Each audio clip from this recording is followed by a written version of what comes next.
Bonjour Thomas, bienvenue sur le troisième épisode de notre podcast OK, partage autour du Jiu-Jitsu. On est Salut. très content de se voir aujourd'hui. De Bienvenue. même. Bonjour. Donc Thomas Loubersan, pour ceux qui ne te connaissent pas encore, S'il en est. s'il y en a. Euh, Alors justement, parce que tu pourrais te présenter pour éventuellement les gens qui ne te connaîtraient pas. Thomas Loubersan, originaire du Sud, Toulouse, pratiquant de grappling, jiu-jitsu brésilien no-gi, sans kimono. Et en plus, vraiment, j'ai une racine de lutte livrée par mon maître Roberto Letão. Donc, j'ai peut-être la spécificité que je suis vraiment un spécialiste du grappling, car je n'ai jamais pratiqué le kimono. Donc, je pense que je me suis dissocié par plein de petites spécificités, justement. Et j'ai été champion de France, 3 fois champion d'Europe, j'ai gagné les Panamérica, j'ai même fait toutes les marches du podium au Panamérica, j'ai fait deuxième, troisième et premier, je les ai gagnés. On n'est que deux Européens à les avoir gagnés. J'ai fait numéro un mondial IBJF au classement par points sur 2 années consécutives. J'ai fait champion du monde Grappler Quest, Naga, voilà, j'ai fait pas mal de combats, je dois être autour de 200 combats. Oui. oui, tu as un parcours impressionnant quand même. Mm. J'ai fait C'est moins majorité de mes combats, j'ai dû faire 90% de mes combats à l'étranger. Je pense que en France, je dois être celui qui a fait le plus de combats à l'étranger. Peut-être pas celui qui a fait le plus de combats, et je pense qu'il y en a qui ont pas mal combattu. Mais par contre, j'ai beaucoup, beaucoup voyagé. Est-ce que tu peux nous raconter un peu les tout débuts? Quand est-ce que tu as commencé? Comment c'est arrivé dans ta vie, le grappling, le Jiu-Jitsu no-gi? Très Comment, livré. voilà, comment t'as démarré en fait? C'est quoi le début de l'histoire? Le début de l'histoire, c'est surtout que j'avais besoin de me battre. Moi, j'ai eu une enfance un peu compliquée, j'en ai déjà parlé sur certains podcasts, mais j'étais en foyer au moment où j'ai démarré le grappling, donc j'avais besoin de quelque chose à quoi m'accrocher. Ça a été le combat, pas forcément le grappling en premier temps, ça a été le combat en général. Donc j'ai commencé par le pancrace, le MMA de l'époque. J'ai été un élève et assistant de Anthony Rea, qui était pour moi un pilier en France. Donc j'ai fait une dizaine de combats. J'ai dû faire 2, 3 années sur lesquelles j'alternais lutte, grappling, boxe taille, MMA. Et après, c'est quand j'ai fait champion de France, alors petit niveau, FSGT, c'était pas une grosse fédération. Et à ce moment-là, j'ai fait champion de France aussi, après derrière grappling. Et c'est à ce moment-là, j'ai dû choisir, me dire, bon, si je veux continuer au titre européen, qu'est-ce que je veux faire? Est-ce que c'est grappling ou MMA? Et moi, la question a été vite répondue, c'était grappling. Pourquoi le grappling?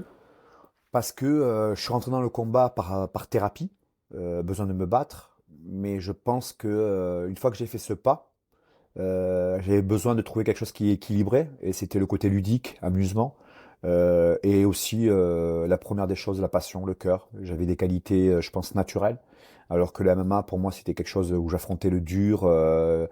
Je pouvais faire un ou deux combats dans l'année, mais je serais pas celui que, tu vois, fait 4, 5, 6, 7 combats par an, non. J'ai pas assez d'amour pour ça. Et souvent, je dis Mm. que la chose où tu vas le savoir rapidement quand tu es au pied au coin de ton lit et que c'est dur quoi qu'il arrive, que t'aimes ou que t'aimes pas, c'est dur. Quand tu fais quelque chose à fond tous les jours au quotidien, la vie de toute façon n'est pas forcément facile. Donc à ce moment-là, quand tu es au coin de ton lit, tu te poses des questions, ben moi le grappling, je repartais de suite, même si j'en pouvais plus, je repartais. Que le MMA parfois je faisais, tu vois. Et rien que ça pour moi, ça faisait la différence pour la continuité. D'accord. Et après, alors, comment as-tu rencontré ton maître ou maître Leitao? Du coup, je pratiquais beaucoup le combat. Ça a duré des années, hein, le côté thérapie, toujours même. Mais Oui. du coup, j'ai pris de plus en plus de plaisir à le grappling et de toute façon, j'étais dans la démarche de toujours me surpasser. Donc à un moment, quand je voulais aller continuer mon chemin, je me suis dit, au moment, on peut parler pendant des heures, mais il y a des choses très simples et on le sait. Et j'avais cette démarche, en tout cas pour moi, logique de me dire, si je veux faire du jiu-jitsu brésilien, il faut au Brésil, tu vois. Si tu veux faire de la salsa, faut la Cuba, manière de remonter. C'est-à-dire que, comme c'est pas, à l'époque, c'était pas beaucoup développé en France, il fallait remonter à la source. Donc moi, c'était le Brésil à ce moment, pays du combat, MMA, grappling, jiu-jitsu, tout ce que tu veux. Et donc du coup, je suis allé au Brésil et je suis allé à Toulouse. Il y avait la team Arania qui allaient régulièrement au Brésil, qu'ils ont eu d'ailleurs Yann Cabral avec et tout ça. Et moi, je les ai accompagnés sur le premier voyage. J'ai toujours été un autodidacte, mais je les ai accompagnés une fois sur un voyage et du coup j'ai fini parce qu'ils allaient à la Nova União, là où c'était la meilleure équipe au monde des poids légers à ce moment-là, là où il y a eu José Aldo qui est sorti, mais à cette époque il n'était pas encore aussi connu. Et donc j'ai commencé à aller beaucoup à Rio, à Flamengo, et c'est là où j'ai rencontré mon maître Roberto Letão, qui allait tout le temps dans deux endroits, dont cet endroit, Flamengo, Nova União, où il y avait José Aldo, Marlon Sandro et beaucoup d'autres noms. Et ça, tu nous parles de ça quand tu es parti au Brésil, c'était il y a combien de temps, à peu Ah, près? bah, les 2 premières années, je crois que j'ai commencé en 2004. Et les 2 premières années, j'ai fait beaucoup de MMA. Et après, j'ai commencé en 2006, je crois. J'ai dû aller au Brésil la première fois. Et après, j'y suis allé en gros tous les 6 mois. Je faisais 2 mois, un mois, 2 mois, tous les 6 mois à peu près. Et surtout quand j'ai rencontré mon maître. Donc la première fois, je l'ai vu, mais je l'avais aperçu, je l'avais vu. Et c'est le deuxième et troisième voyage que j'ai de plus en plus, que j'ai complètement accroché. Et qu'est-ce qui t'a fait accrocher alors? Moi, personnellement, la lutte à livrer, je vois à peu près ce que c'est, mais je perçois parfois mal les différences avec le jiu-jitsu Oui, classique. la Et nuance donc, entre eux, c'est différent. à part le côté vestimentaire. Et donc, est-ce que tu pourrais nous préciser et nous dire ce qui t'a plu exactement là-dedans? Bah, tu sais, pour être franc, j'ai jamais été la personne qui s'accrochait aux histoires, aux passifs, les raisons. Tu sais, moi, j'étais un jeune, je voulais monter sur le tapis et me battre. Même au jour d'aujourd'hui, Mhm. ça m'a jamais intéressé. J'ai jamais été intéressé par tout ce qui est l'histoire, Louis XIV, tous ces trucs-là. Moi, ça m'a jamais intéressé. Même si pour certains c'est important, pour moi, ça l'a jamais été. Moi, j'avais besoin d'être au milieu du truc, de pratiquer en fait. Donc, moi, tout ce qui est passé, ça reste derrière, quoi. C'est le passé. Je vois des différences, mais je vois des gens qui approchent, qui mettent de l'importance. Moi, ça m'a. Je veux dire, tu peux pratiquer sans forcément y être intéressé. Moi, j'avais un des plus grands maîtres du monde, mais de temps en temps, j'entendais parler. Je sentais qu'il y avait de l'attachement sur certaines choses. Mais moi, je suis une nouvelle génération à ce moment-là, donc on vit pas la lutte livrée comme la lutte livrée il y avait 30 ans, tu vois. Même aujourd'hui, je vois des gens qui prêtent une certaine attention, mais parfois c'est même très commercial pour commercialement avoir une différence, mais plus qu'être attaché à quoi que ce soit. Moi, c'était le combat pour le combat, sincèrement. Et c'était le personnage Roberto Letton qui, lui, était beaucoup attaché, hein, parce que c'était peut-être important pour lui et de l'époque où il venait. Et mais moi, quand j'étais en contact avec lui, c'était son savoir dans le sens évolué, mais vraiment à l'instant présent, quoi. Donc peut-être qu'avec de plus en plus d'âge, j'y prêterais peut-être plus d'attention, peut-être. Mais à ce moment-là, moi, c'était la guerre. C'était la performance à 100%, surtout les premières années. Il y a une mouche qui vole. Euh, et, euh, et voilà, et peut-être que ça deviendra peut-être plus important l'histoire plus tard, mais moi je pense que ça m'a jamais, j'ai jamais vu de choses importantes au niveau de la performance, sincèrement. En fin de compte, c'est plutôt une relation personnelle, en fait, qui était pas. C'est le personnage avec qui ça a accroché, en fait. Ouais, moi c'est la personne qui est accrochée. Après, tu vois, par exemple, j'ai pas Ouais. de religion, je juge personne quoi que ce soit. Moi, ma religion c'est le grappling, tu vois. Oui, oui. Et j'ai vécu, peut-être que je le perçois comme ça, c'est-à-dire que certaines personnes ont besoin de religion, et peut-être personnes dans la lutte livrée ou dans le combat ont besoin d'une histoire. Comme c'est pour s'attacher quelque chose avec des repères ou un besoin. Moi, en tout cas, j'ai jamais eu, tu vois, ni côté religion, ni côté grappling, besoin d'avoir un attachement à des codes ou quoi que ce soit. Moi, j'étais vraiment, peut-être parce que c'est dû à mon passif, j'ai pas eu trop de parents, j'ai pas eu trop de famille, j'ai pas eu trop tu vois, de codes. Donc, moi, j'avais besoin à ce moment-là, moi, déjà de me retrouver moi. Tu vois, peut-être qu'une fois que j'ai ma place, peut-être qu'à ce moment-là, j'irai faire une démarche vers le passif. Mais à ce moment-là, moi, d'aller chercher les raisons d'un passif, alors que moi-même, je sais pas qui je suis, c'était compliqué pour moi. Donc, c'était vraiment la Bah, performance. Et donc, comme tu dis, le personnage Roberto Le qui me fascinait. Et peut-être que d'ailleurs, je retrouvais peut-être ces deux figures de père en lui.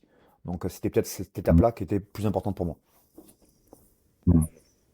Je revois une phrase que j'avais notée quand on avait préparé l'épisode rapidement ensemble.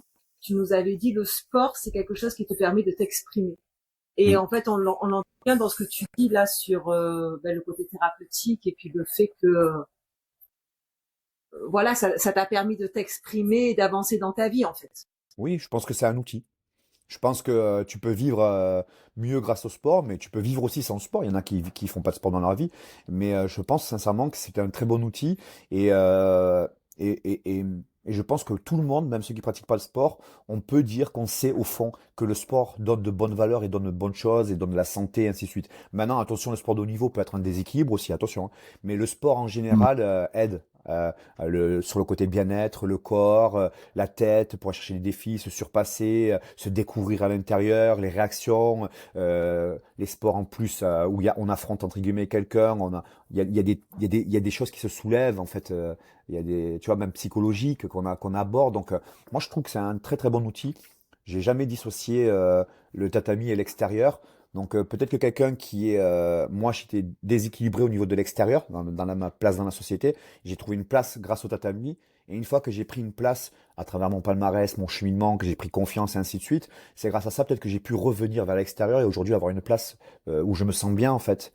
Et je pense qu'aussi c'est vice-versa. Il y a des gens peut-être qui ont un très bon boulot, qui ont une bonne place équilibrée à l'extérieur dans la société, mais qui vont chercher des choses qu'il n'y a pas sur le tatami, que ce soit un petit challenge, se surpasser, transpirer, affronter des choses qu'il n'y a pas. Donc, je trouve que quel que soit le côté auquel tu es mieux développé, il y a un transfert à faire. Il y a à aller aborder un autre côté qui est intéressant, complémentaire en tout cas. Mm. Oui, ben, du coup, tu as répondu sans qu'on te la pose à la question qu'on a sur ce que le JJB t'a apporté en dehors du tatami. En fait, c'est vraiment une continuité. Ouais, moi en tout cas, ça m'a Ouais. permis d'être de l'autre côté du miroir. Et je pense que, comme disait Brel, on passe une vie adulte à répondre à des problèmes qu'on a eu d'enfance ou des réactions qu'on a eu d'enfance. Et moi, je pense que le sport de combat ne répondra peut-être pas à toutes les questions, les problématiques qu'on va avoir dans la vie, mais je pense qu'elles aident à certaines. Et moi, elles m'ont permis. Maintenant, j'ai fini ma carrière et je me rends compte qu'il y a des questions, il y a des dossiers que je dois aller développer, mais j'ai assez confiance en moi pour me dire, tiens, je peux aller parler avec un psy, tiens, je peux parler avec les gens, tiens, voilà, ne pas m'isoler en fait. Je peux aller vers les gens et échanger quelque chose à raconter. Donc, pour moi, le sport donne vraiment un outil. Mm.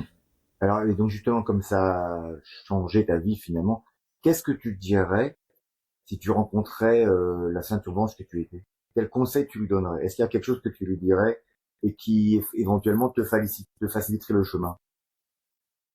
La première des choses, c'est avec du recul, je m'aperçois que j'ai peut-être pas fait les meilleures méthodes de préparation, les méthodologies, tout ce que tu veux, mais par contre, on pouvait pas m'enlever une chose, c'est que j'ai toujours mis du cœur dans ce que je faisais. Donc, si je devais dire, garde ce que t'as, parce que avec du recul, même moi aujourd'hui, je dis, mais comment j'ai fait pour mettre autant de rage et autant de motivation toutes ces années et tout, et je l'ai encore aujourd'hui, je pense, ça se sent que j'ai un côté passionné. Donc, je pense que c'est ne perds jamais cette flamme, parce que c'est ça qui te fera aller au bout.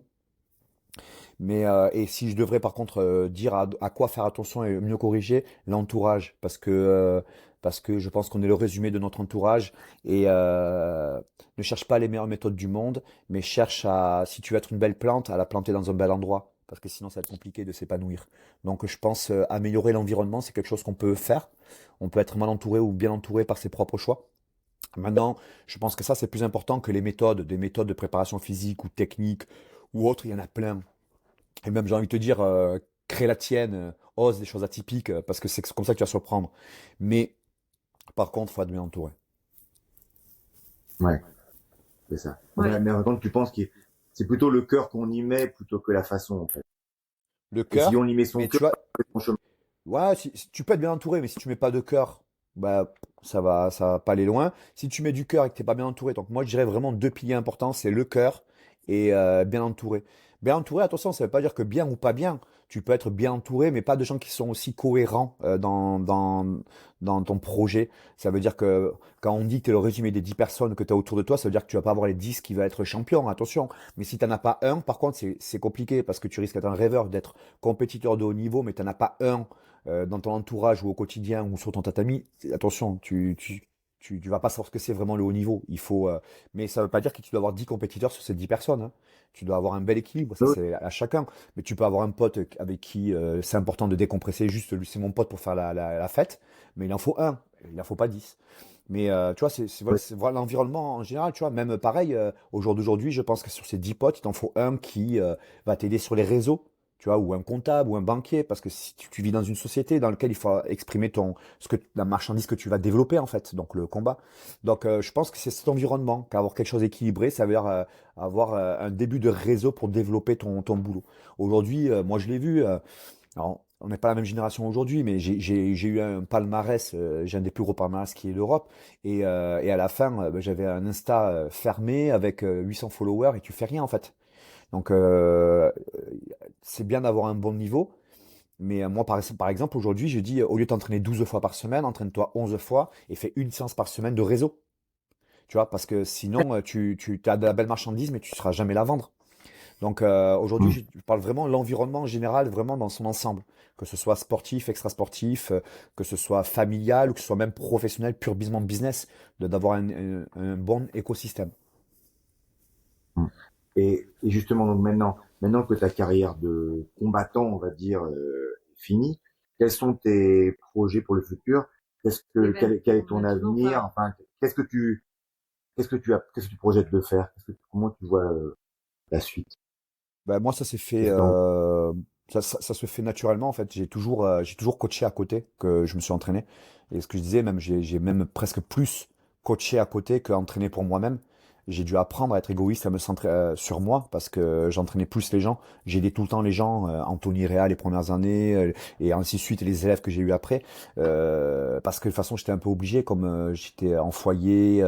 Bon, j'ai eu la RSA un certain temps. Ensuite, ben, j'ai commencé à donner des cours, assistant. Si j'avais pas ça, ben, je pouvais pas vivre de grappling. Donc j'ai toujours fait. C'est-à-dire que si à travers, par exemple, les réels que je fais de temps en temps, pas mal de gens voient que j'ai de la pédagogie, mais elle n'est pas venue du jour au lendemain. C'est un travail de. J'ai coaché pendant 15 ans en fait.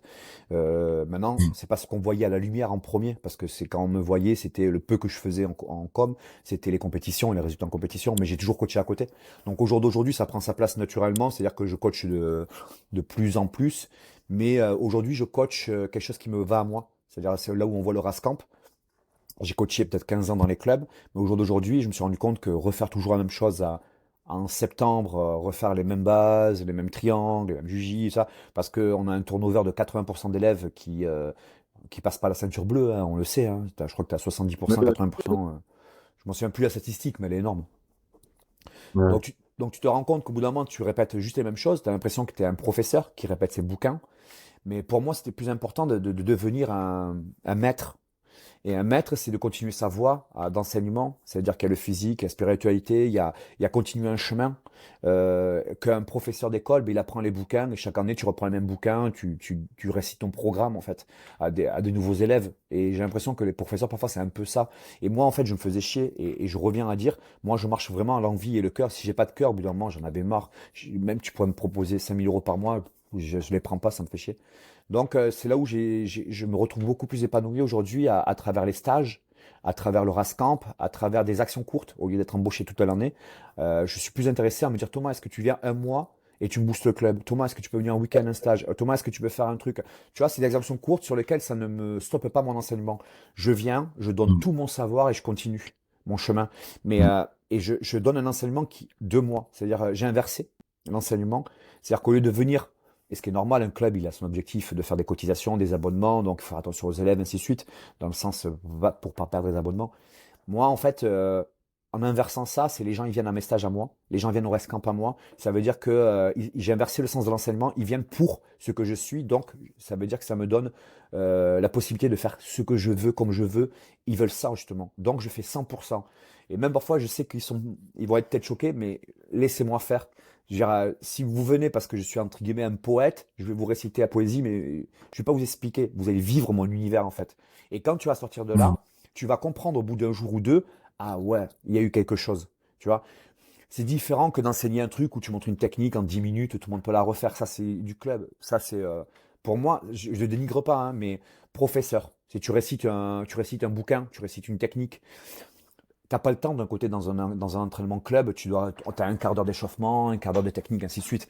Mais c'est pour ça que le Rascamp était important pour moi parce qu'il me laissait des pleines journées. Et donc quand tu as des pleines journées, tu peux dire, ok, je vais faire mon enseignement parce que je sais que j'ai le temps pour qu'ils comprennent. Et c'est pour ça que je suis beaucoup plus épanoui. Et Mm. tu le fais à ton rythme. Attends, Ouais, Ouais. bah, nous, on a fait 2 stages avec toi. On a fait un stage sur une journée. il y a 2 ans et il y a un an, un truc comme ça, on a fait un deuxième stage qui est sur 5 5 ou jours 6 jours ou une semaine. à Marseille. Et c'est vrai que C'était intense. c'était intense et on rentre dans quelque chose qui n'est pas du cours habituel. Mais par contre, là, c'était des gens de tout niveau. Mais est-ce que toi, est-ce que tu entraînes aussi des quasi-pros ou des pros aussi? Oui, oui. Parce que quand tu fais un camp, tu dois avoir un peu tout le monde, j'imagine. Mm. Et est-ce que tu fais des trucs spécifiques pour Non, des combattants de haut niveau? c'est pour ça qu'en fait, moi, quand je prends, je peux enseigner à un débutant, un intermédiaire ou un pro. En fait, il est venu dans mon univers. Donc, moi, je fais mon approche. Donc, quoi qu'il arrive, eux, ils auront quelque chose à tirer. Et moi, je vais avoir l'adaptation. Après, selon la personne que j'ai en face, effectivement, tu vas voir que le conseil il va être un petit peu différent. Mais en fait, Oui, c'est comme si tu enseignes. Tu vois, on va prendre l'exemple de professeur, mais on va le prendre d'un professeur à un amphithéâtre. Il va prendre une thématique vaste de philosophie, ok? Et en fait, oui, selon ta perception à toi, tu vas poser une question. Et moi, je vais comprendre à travers ta question le niveau dans lequel tu es. Donc après, mon oui, rôle, c'est de te répondre au niveau où tu es et de t'amener sur le cran au-dessus. C'est-à-dire que c'est pour ça que parfois je parle très simple, j'essaie de parler très simple et d'utiliser beaucoup d'images, parce qu'en fait, c'est que tu me comprennes. Maintenant, moi, j'ai compris à qui j'ai affaire selon ta question, en fait. C'est-à-dire que moi, je c'est suis pas sûr. là pour Ouais. étaler mon connaissance technique. Je suis plus pour essayer de comprendre ce que tu veux, ce que tu as besoin, à travers ta question, en fait. Mais moi, mon thème, mon univers, c'est mon univers. Il changera pas. Tu vois ce Oui, que je veux oui, dire? ouais, c'est Est-ce sûr. que tu peux nous raconter rapidement, alors nous on connaît parce qu'on t'a vu en stage justement, enfin on a fait des stages avec toi, est-ce que tu peux dire brièvement ta spécificité? Qu'est-ce qui est particulier dans ton approche à toi? Ma spécificité, je crois que c'est grâce à mon maître et que j'ai bien compris ça et que ça me parle. Je pense que l'élève trouve son professeur et le professeur son élève et je pense qu'avec Roberto Letton, ça a été ça. C'est-à-dire que j'ai eu quelqu'un d'âgé qui m'a appris beaucoup de choses. Et effectivement, aujourd'hui que je prends de plus en plus d'âge, mais je refais le même schéma, naturellement. C'est-à-dire que plus j'avance dans le combat, plus je prends du recul sur le combat. Ça veut dire que le détail, c'est le haut niveau. Et le haut niveau, c'est le détail. Mais plus j'avance, moins je reste dans le détail technique. Je prends du recul de plus en plus sur les bases. Ça veut dire que je prends, pour moi, c'est là où j'avais fait ma pyramide. J'avais expliqué un réel avec la pyramide. Quand c'est un problème technique, si tu veux y résoudre, parfois c'est le système. Si c'est pas le système, c'est la biomécanique. Si c'est pas ainsi de suite, et tu remontes jusqu'à que trouver parfois, tu prends du recul, et tu t'apercevoir que il faut répondre parfois juste d'un état d'esprit, lui changer une parole, un état d'esprit. C'est pour ça que parfois dans un problème qui aura sur ta amie, à un, tu me verras répondre techniquement. Parce que lui, je sais que son niveau, c'est technique. Et à un autre, tu me verras lui parler peut-être méchamment, le bouger le cul. Bouge-toi le cul, toi, un truc. Et tu dis pourquoi Thomas? Non, parce que lui, c'était mentalement qu'il avait un blocage, il était bloqué, il fallait le pousser, il fallait le booster, il avait besoin d'un électrochoc. À un autre, tu me verras parler doucement, gentiment et parler de corps. Parce qu'en fait, plus je prends des années, plus je m'aperçois qu'en fait, il faut prendre du recul. Et quand tu as du recul, tu t'aperçois que le problème, c'est qu'une question de perception. Et effectivement, selon le niveau de ce que tu as appris en face, l'élève en face, selon son niveau de connaissance, est-ce que tu peux aller sur certains domaines ou pas? La remise en question et autres. Et là, plus je prends du recul, plus je m'aperçois que, tac, c'est juste donner le bon conseil, mais c'est au bon étage. Donc en fait, Hmm. j'ai arrêté Ouais. d'être aveuglé à toujours croire qu'un problème, il faut y répondre. Et c'est pour ça que quand on pose une question, c'est comme un psy, je comprends de plus en plus aujourd'hui. Ah bon? Et c'est quoi le problème pour vous? Il te retourne la question. Et en fait, tu t'aperçois que Mm. tu es à un étage et que parfois il faut tout simplement sortir de ça en fait. Sinon, tu peux l'alimenter. Tu vois ce que je veux dire? Donc, en résumé, je dirais que plus je prends des années, plus je prends du recul à m'apercevoir qu'on est rentré parfois de la spécificité de notre sport, mais tu t'aperçois qu'en fait, on fait du sport de combat. Donc, parfois, tu vois, une ceinture violette, tu vas t'apercevoir qu'au bout d'un moment, il a plein de bagages techniques, mais qu'à un moment, qu'est-ce qui arrive comme problème? Mental. Parce que les premières années, il a pas travaillé le mental. Moi, j'essaie de le faire travailler dès le début avec. C'est même la première chose que tu vas avoir. Et en fait, au bout d'un moment, tu dis, ben voilà, tu as développé dans le sport de combat, tu as développé le côté sportif, mais maintenant, il te manque le côté combat. Ça veut dire que plus je prends des années, plus je dis qu'en fait, c'est du combat en général. Et même le combat, c'est un état d'esprit. Donc, de moins en moins dans le détail technique. Tu peux avoir tous les détails techniques que tu veux. Si à un moment, tu n'as pas pris du recul et tu t'apercevoir que tu as un corps et si tu sais travailler ton corps ou pas, tu as un état d'esprit, si tu es logique ou pas dans ta démarche. Et c'est ça qui va être important. Et c'est ça qui va faire de toi quelqu'un de fort sur le tatami. Hmm. Mm. Donc, Je me rappelle que en résumé, tu vois, par exemple, je m'aperçois que, par exemple, aujourd'hui, les gens seraient choqués de voir le nombre, même mes dernières années, de combien de fois je m'entraîne. Je m'entraîne pas du tout, plus du tout. Cet été, j'ai fait 2 sparring. C'est 2 fois où on m'a vu en vidéo, une fois avec Baki et une fois un tel. J'ai fait 2 sparring en étant à 50% et en faisant zéro entraînement. Ça fait 2 ans que je m'entraîne plus du tout. Et pourtant, j'arrive à être, entre guillemets, un minimum correct. Parce que je n'ai jamais arrêté à développer ma tête. J'ai jamais arrêté de coacher. J'ai jamais arrêté d'enseigner. Et on sait que le cerveau ne dissocie pas beaucoup ce que tu fais et ce que tu as dans la tête. Tu sollicites à peu près 70-80% des mêmes neurones. Donc, je travaille. Maintenant, c'est mon corps physiquement qui suit plus parce que je m'entraîne plus depuis 2-3 années. Donc, tu je t'aperçois me qu'en rappelle, fait, plus tu t'aperçois dans le combat, le corps est un outil aussi. Mais le plus important, c'est ça, la tête. il y avait un truc que tu avais dit à un stage, que tu nous avais expliqué qu'en fin de compte, à un moment, enfin, les Brésiliens étaient un peu meilleurs que toi techniquement, mais toi, tu avais réussi à les surpasser par ta capacité à faire ce qu'on pourrait appeler de l'anti-jeu. Bien C'est-à-dire sûr. que tu bloquais et tu nous avais expliqué que tu avais été même le sparring de André Galvao Hmm. parce que parce que tu le gênais en fait, c'est-à-dire que tu ne jouais pas le jeu des Brésiliens et tu bloquais tout. Bien sûr. C'est, moi, je viens d'une époque, à l'époque en 2005, si j'avais une ceinture bleue, c'était fabuleux. Et si j'avais une ceinture violette, c'était Noël. Il n'y avait personne. Donc, et il faut quand même entendre le côté jiu-jitsu brésilien, c'est quand même la vérité, c'est fabuleux dans le jeu. Ça joue beaucoup. C'est beau, c'est de la mobilité, c'est aérien et tout ça. Donc, à un moment, comment tu vas aller battre ces gars-là si tu n'as personne pour t'entraîner? Comment tu vas aller parler avec un Ouais. dialogue, un mec qui a une bibliothèque de livres et toi, chez toi, tu as une BD? Tu peux pas. Donc moi, je me suis dit, en fait, la meilleure des choses, c'est d'éviter de parler avec eux.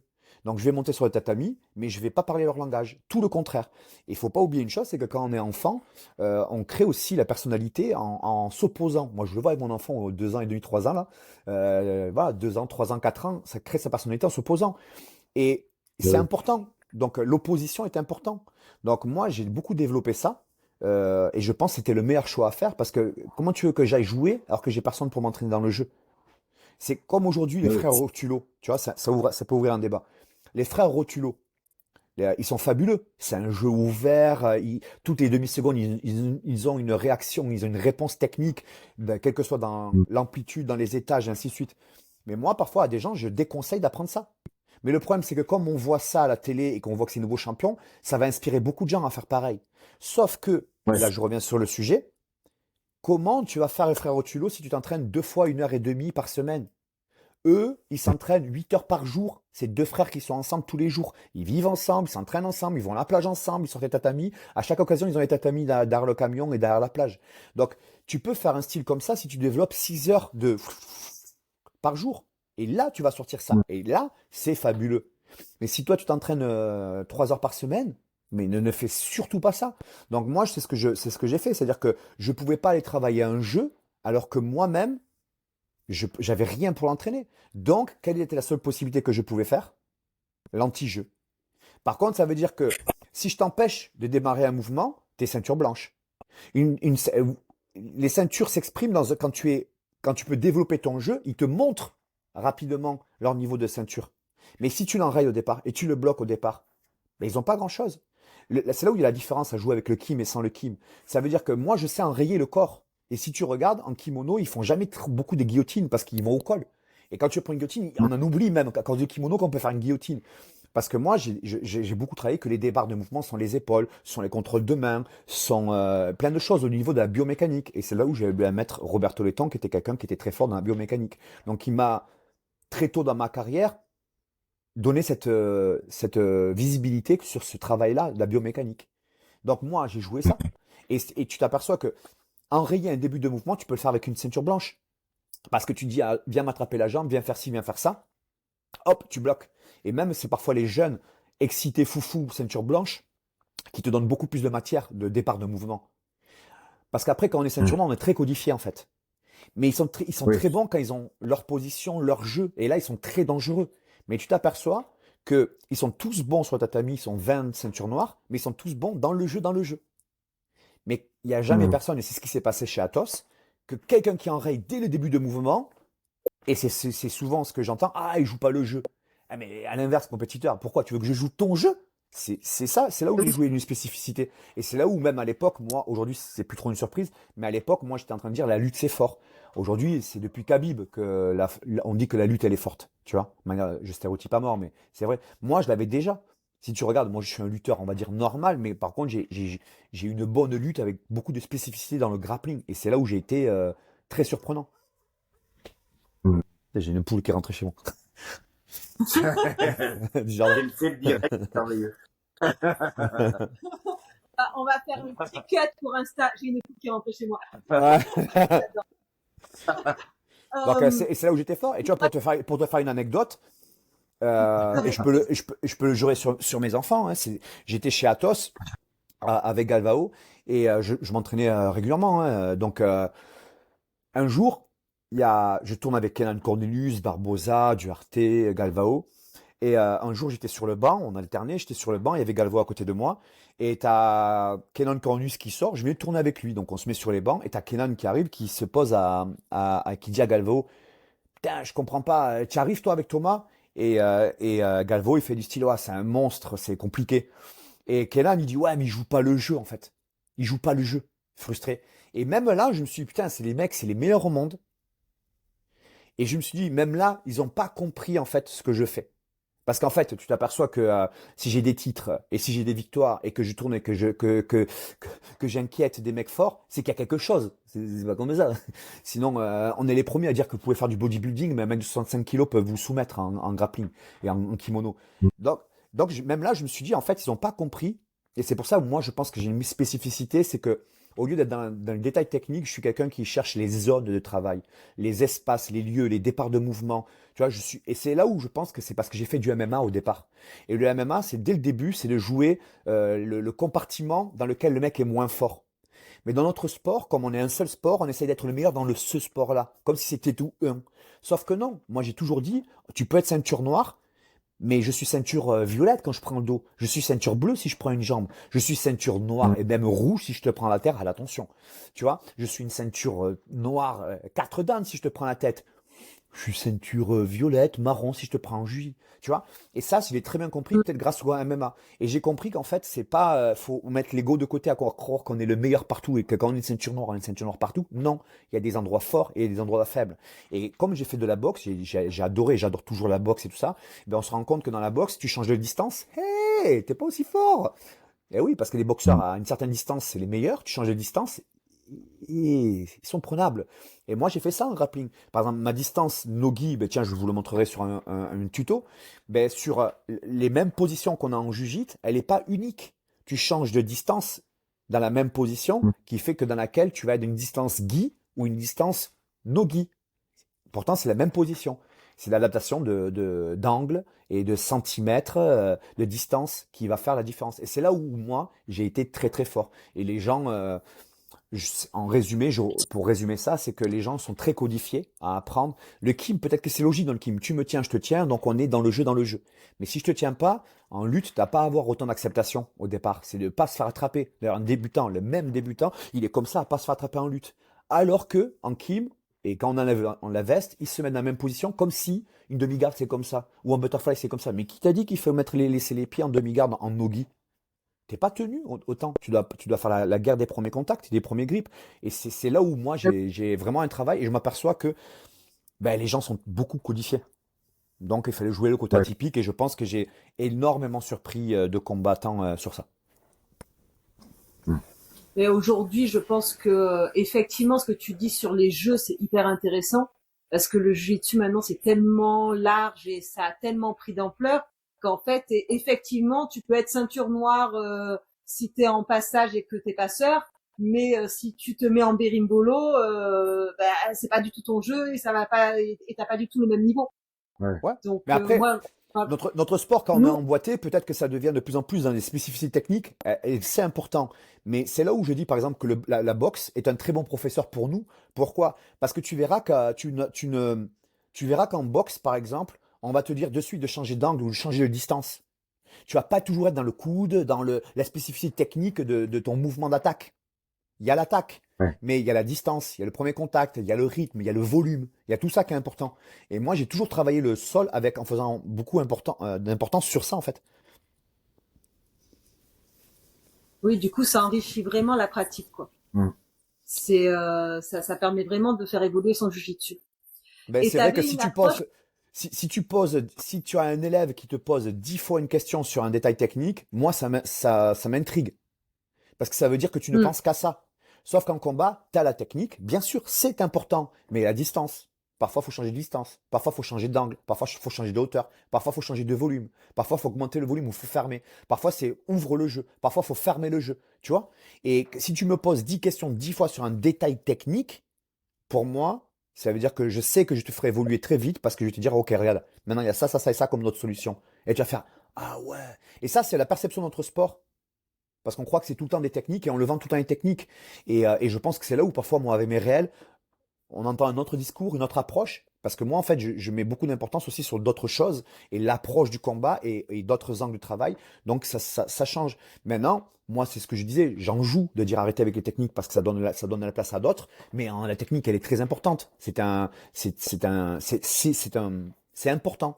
Mais c'est pas, c'est-à-dire qu'un coup de poing de boxe, de bagarre, je vais pas te dire n'importe quoi, mais je vais te dire remets de l'importance à tout le reste. Et oui, bien sûr qu'on va parler après de la précision, du coude, de la main et tout ça. Mais c'est pas parce que tu as la main parfaite et que tu as le coude comme ça sur un crochet gauche que tu as de l'intention. Tu vas rien mettre. Il n'y a pas de corps, t'as pas de posture, t'as pas la bonne distance, c'est pas tout ça, tu vois. Et c'est ça que moi j'essaie de mettre dans le grappling en fait.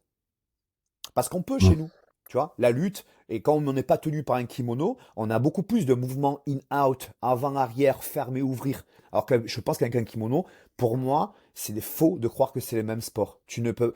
Pour moi, j'ai dit, le kimono, c'est de l'escalade, et le nogi, c'est du street workout. Tu vois, c'est il y en a un, on utilise des dynamiques de mouvement de corps, et l'autre, on fait un travail d'escalade. On peut s'asseoir en bas du mur, c'est des grippes, clac, clac, clac, clac, c'est le travail. Euh, le street workout, c'est une dynamique de corps et de mouvement. Pour moi, c'est deux Ouais, choses dissociées. ouais, c'est une belle image, j'aime bien. Ouais, j'aime bien aussi. Bon, Mais après, moi, on a mis dans ton stage et t'avais dit ça. On en a parlé aussi quand on a préparé le podcast. Moi, je trouve que c'est hyper complémentaire. Mais j'entends aussi que ce sont deux sports différents, mais qui se complètent bien. Parce qu'effectivement, même quand on est en gi, nous, on fait plutôt du gi avec Philippe. Bah, tu peux toujours attraper une guillotine, tu peux toujours te servir oui, d'autres choses, tu peux toujours avoir des grippes qui sont des grippes de main, comme tu nous montrais, ça, c'est quelque chose que j'ai gardé de toi. D'attraper la main comme complémentaire, ça complémentaire, et bien de, sûr. Complémentaire, je le hum, pense. Maintenant, de croire que ça peut s'appliquer des deux côtés, je pense pas. Pourquoi?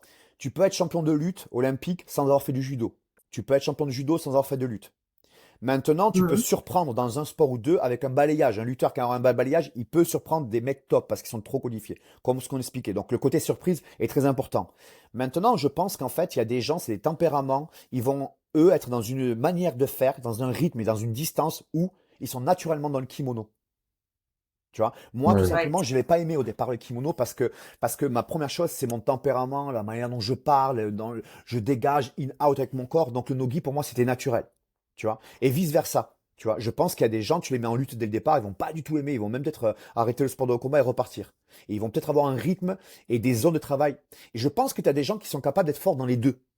Je pense que, tu vois, moi, par exemple, quand j'ai mis le kimono, à l'époque, un des plus grands grappleurs français, c'était Kassim Hanan, et il me disait, Thomas, fais pas de kimono, ça te dénature, tu deviens moins bon. Parce que moi, ça me faisait régresser.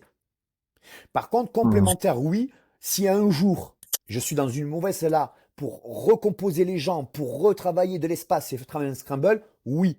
Mais ça sera pour moi un entraînement sur 10. Sinon, je risque de me ouais, ouais, dénaturer. Maintenant, je pense que tu prends une autre personne, lui, il peut faire l'inverse de moi. Et je pense que tu peux avoir une personne qui, lui, a un bon tempérament qui peut coller au gi et du no-gi. Je pense que la première des choses, c'est le tempérament. Le tempérament désigne ouais. déjà. Et ça se voit direct sans stéréotyper à mort, mais moi, en tout cas, de la génération où je venais, les mecs qui font du kim n'ont pas du tout la même ambiance. Va dans un club de lutte et va dans un club de jiu-jitsu brésilien. C'est pas les mêmes caractères, c'est pas les mêmes tempéraments, c'est pas la même recherche. Et de temps en temps, t'en as un qui peut faire les deux. Mais c'est pas les mêmes ambiances. Tu vois, je vais stéréotyper à mort, mais t'as beaucoup de mecs en généralité. Le jiu-jitsu c'est plutôt cool, c'est plutôt posant. Parfois c'est des mecs endurants. Les mecs, ça les dérange pas d'être dessous, de faire des longs chronos, tu vois, d'être bloqué et compagnie. Les lutteurs, c'est distance, c'est explosif, c'est, je sais pas comment te dire, c'est grip, c'est rapport de force. L'explosivité, tu peux pas l'avoir sur 20 minutes, ainsi de suite. Et même les tempéraments, la manière d'être, tu vois. Tu vas prendre des lutteurs, tu dis bagarre, ah ils aiment la bagarre. Jiu-jitsu, c'est pas tout le monde qui aime la bagarre, hein. C'est pas tout le monde qui aime Ouais. la vraie pure bagarre, tu vois. Regarde les lutteurs qui vont vers le MMA et regarde les jiu-jitsu brésiliens qui vont vers le MMA, par exemple, tu vois. C'est-à-dire, je parle de tempérament bagarre ou même de pure bagarre MMA. Donc, c'est pas la même chose. Je pense que quelqu'un qui va en plus aimer la technicité, je pense que le kimono, c'est fabuleux, tu vois. J'ai vu une vidéo il y a pas longtemps où Dimitrius, il disait pour lui, le gi était plus dur que le no-gi. Mais ça m'étonne pas qu'il disait ça. Parce qu'il est naturellement quelqu'un in-out, fort, déplacement, corps. Donc pour lui, le plus dur, c'est le contraire. Et je pense que tu Hmm. inverses la personnalité, le tempérament, c'est l'autre qui va dire non, non, non, pour moi, c'est le nogi, c'est compliqué, c'est physique, c'est violent, c'est brutal. Ils vont te sortir ce mot, alors que non, pas du tout, c'est le corps qui bouge. Donc moi, je pense que le tempérament. Et après, t'en Ouais. as qui peuvent naturellement être entre les deux. Hmm. Alors, comme on parle de tempérament, j'ai l'enchaînement parfait pour ma question suivante. Qu'est-ce que tu penses de la place des femmes dans le jiu-jitsu, ou la lutte, ou le no-gi, ou le grappling, enfin, voilà, ce que tu fais toi. Tous les débats hommes-femmes, moi, personnellement, hein, c'est des débats de balles. C'est des débats, peut-être, je sais pas, c'est des débats peut-être influencés par les sociétés, je sais pas quoi. Hommes, femmes, enfants, tout ce que tu veux. Je pense que dans la vie, il faut apprendre à se battre. Donc voilà, maintenant, je pense que dans beaucoup de situations dans la vie, tu vas voir que les femmes, elles se battent plus que les hommes. Tu vois. Mais je pense que ça va tout simplement dépendre de situation. Quand tu as vécu un accouchement, ne me dis pas que la femme, elle vient pas te faire un combat. Donc à un moment de dire l'homme avec oui, mais moi je fais du grappling, c'est pas un sport pour les femmes. Coco, c'est pas un accouchement que tu viens de faire, même une finale à DCC, redescends sur terre. D'accord? Donc à un moment, je pense qu'on a des combats. Maintenant, c'est peut-être la société, l'œil qu'on porte et les habitudes. Parce que je pense que si on fait certains cas il y a 20 ans et qu'aujourd'hui c'est banalisé, c'est normal, ça a été normalisé. Moi, je pense que c'est plutôt la question, tu prends du recul, c'est est-ce que les femmes n'ont pas à se battre dans la vie? Et les hommes? Et même les enfants, même jeunes aujourd'hui, je pense que tout le monde doit apprendre à se battre pour certaines choses et apprendre aussi à vivre simplement sans combat. C'est-à-dire que tout n'est pas combat dans la vie, mais parfois, moi en tout cas, j'ai été obligé de ma naissance, de mon enfance et de ce que j'ai vécu, j'ai été obligé de me battre d'une manière disproportionnée pour trouver cet équilibre. Ouais. D'autres peut-être moins. Mais déjà, pourquoi l'enclaver à une étiquette femme? Il y a des femmes, peut-être qu'elles n'ont pas besoin, mais il y a des femmes, je pense qu'elles ont vécu certaines choses, elles ont besoin de se battre. Elles ont besoin de trouver une place comme un homme. Pourquoi ça appartiendrait? Maintenant, effectivement, je pense que c'est une question d'habitude ou autre. C'est vrai que une femme prendre des coups, c'est peut-être bizarre pour un homme parce qu'on a plus envie de protéger la femme et de dire, moi je suis en tout cas un mec qui dit, je préfère prendre la douleur et la fatigue sur les épaules pour protéger mon foyer, ma femme et mes enfants. Donc ça ferait bizarre. Mais en soi, non. Si elle aime ça, elle doit le faire. Je peux concevoir une femme aussi qui aime pas son mari, qui doit se battre. Dans une société dans laquelle aujourd'hui on n'a pas à se battre en fait en soi. On vit pas la guerre aujourd'hui en France. Tu vois ce que tu veux dire? Donc pourquoi tu montes te frapper dans un ring? Donc je pense qu'aujourd'hui c'est plutôt plus profond que ça. C'est de dire si tu as envie de te battre, ben bats-toi parce que tu as des raisons peut-être profondes psychologiques et je pense qu'on peut pas interdire ça ni à une femme et je dirais même ni à un jeune. Je pense. Donc maintenant Mhm. c'est chacun a sa barrière en fait à un moment. Hmm. Après, moi, je me rappelle que dans ton stage, on était 10% de femmes. C'est souvent ça, hein. Les jours où on était 10, j'étais toute seule. Les jours où on était 30, on était 3. C'est souvent ça, C'est hein. à peu près, hein. Mais C'est dans les clubs, alors 10%. après, généralement, dans les clubs, il y a quoi? Il y a toujours deux, trois filles, mais il n'y a jamais trop. Pour 30, 40 gars, il y a deux, trois filles, souvent, hein, Puis, Après, le C'est à peu nogi, près peut-être, ça. peut-être que le nogi, c'est un peu plus homme, peut-être, parce que c'est peut-être un peu plus physique, que c'est Mm. peut-être un peu plus dur pour les femmes, alors qu'avec un kimono, peut-être que il y a aussi peut-être le kimono qui fait que ça sépare les corps entre les hommes et les femmes. Il y a plein de choses psychologiques. Donc, mais c'est souvent ça, c'est ouais, 10%.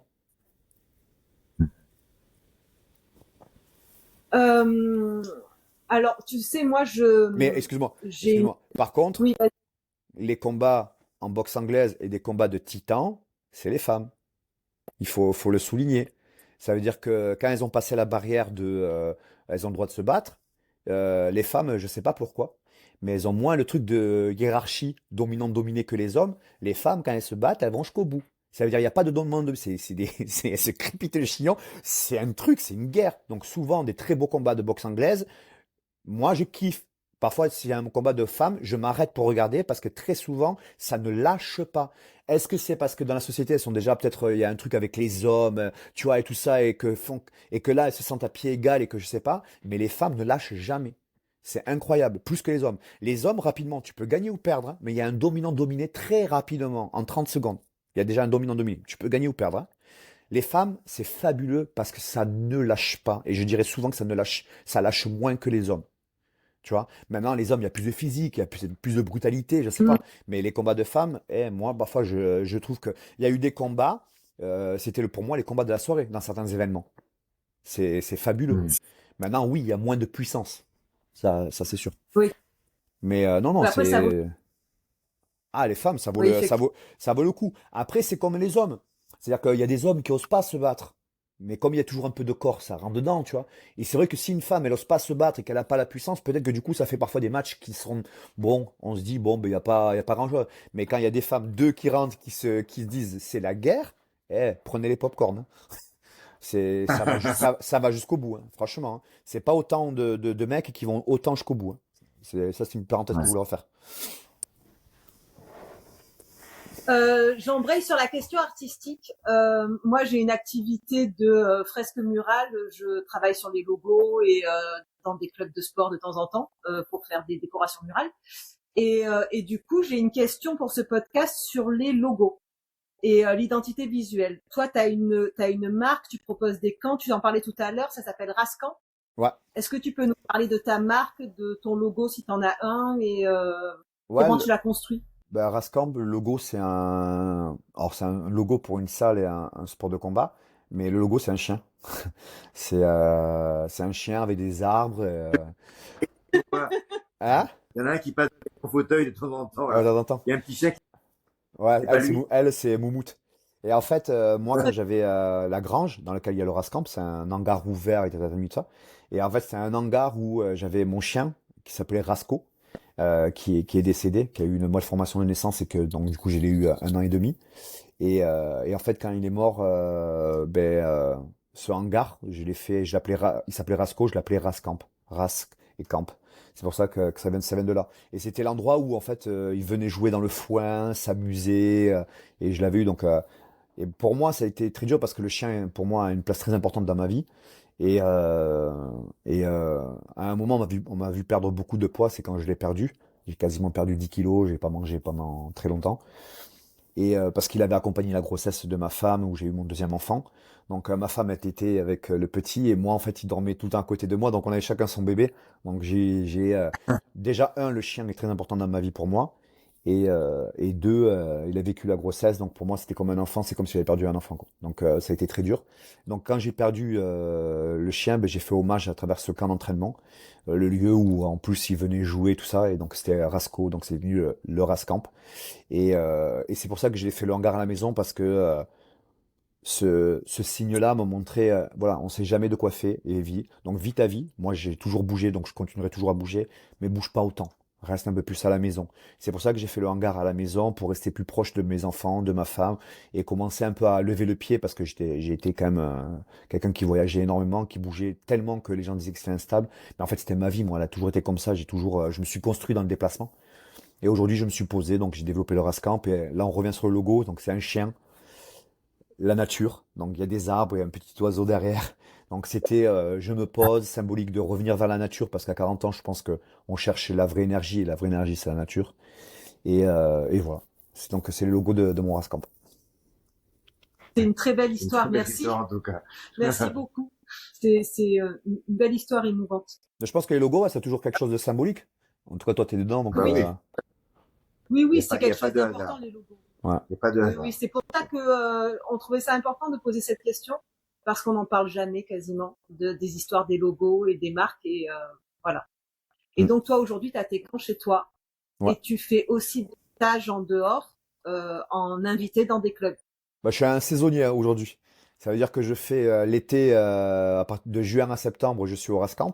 Et après, de octobre à mai, je suis à l'extérieur avec les stages en club.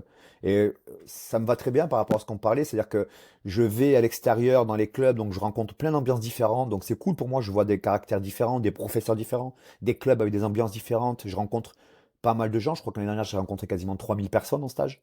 Et après, je viens, là, c'est chez moi, et c'est là, il y a des gens qui viennent après chez moi dans mon univers. Donc, c'est cool, pour moi, ça m'enrichit beaucoup, parce qu'à la fois, à un moment, je suis sur mon univers, et à la fois, je m'enrichis de l'extérieur, et t'apprends toujours. Donc, je fonctionne comme ça aujourd'hui, comme, entre guillemets, un saisonnier. C'est bien. Ouais, génial. Ça se C'est un nourrit et équilibre ça, qui s'est voilà, trouvé, c'est bien.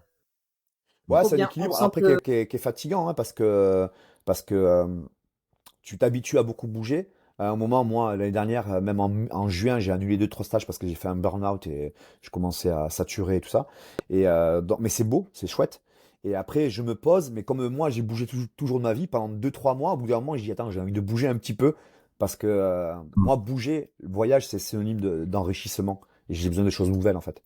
Donc, mais c'est pas facile parce que quand tu t'habitues dans un sens, après, il faut vite repartir dans l'autre. Donc, c'est pas facile. tu nous parlais tout à l'heure hors ligne d'une petite anecdote sur le Rascan. Est-ce que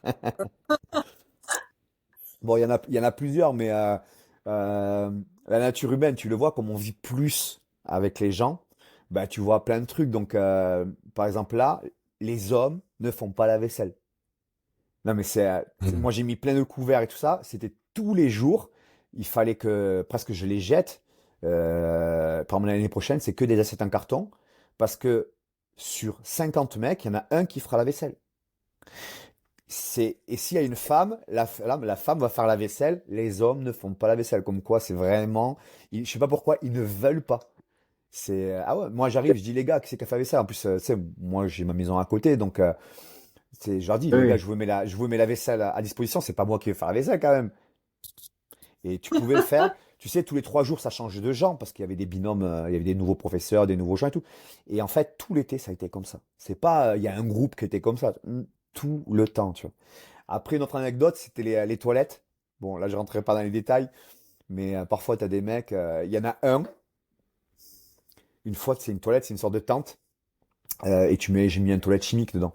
Et donc, tu as juste à tirer, ça tombe, voilà. Et là, un jour, j'ouvre, il y avait de la merde partout.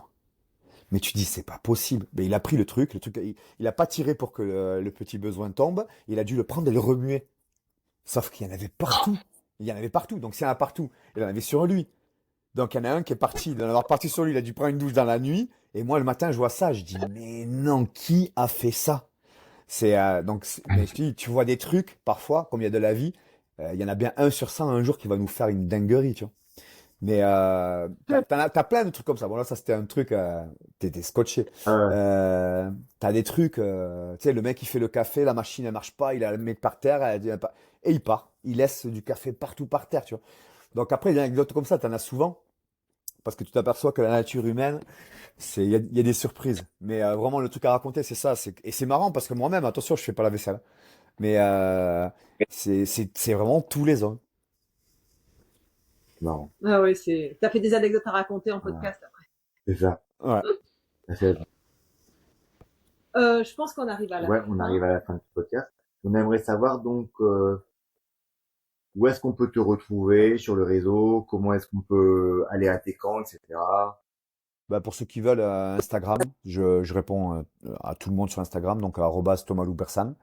Et voilà, il m'envoie un message, puis il y a des questions, j'y réponds. En réel ou même en podcast, je parle beaucoup. Après, sur les réseaux, je réponds vraiment court, hein. Je fais des phrases courtes, je réponds parce que je reçois beaucoup de messages. Donc, je réponds à tout le monde, mais par contre, je suis tac au tac, quoi. C'est vraiment phrases courtes.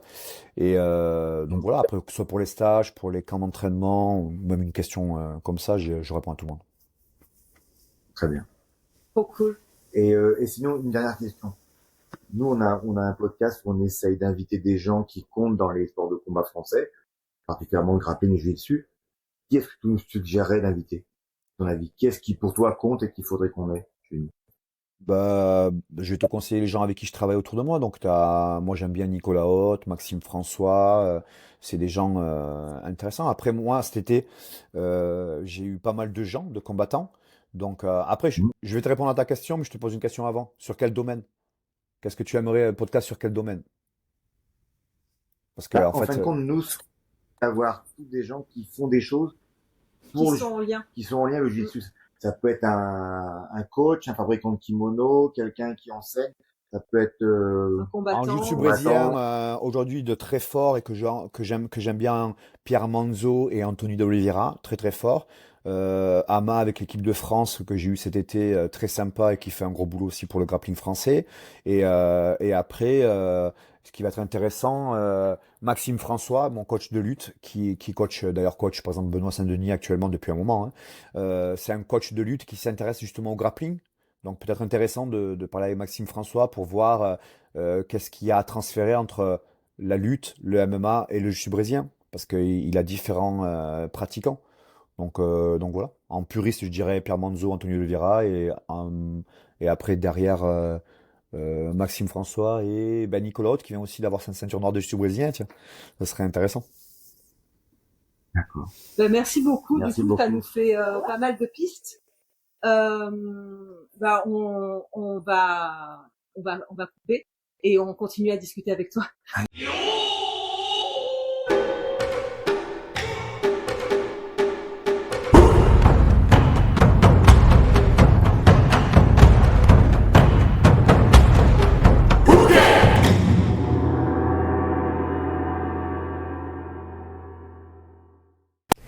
Merci d'avoir écouté cet épisode de Hooké Partage autour du Jiu-Jitsu. Si vous avez aimé, likez et partagez autour de vous. Suivez-nous sur Instagram sur le compte Slojitsu Academy pour être au courant de la sortie des prochains épisodes. À très bientôt.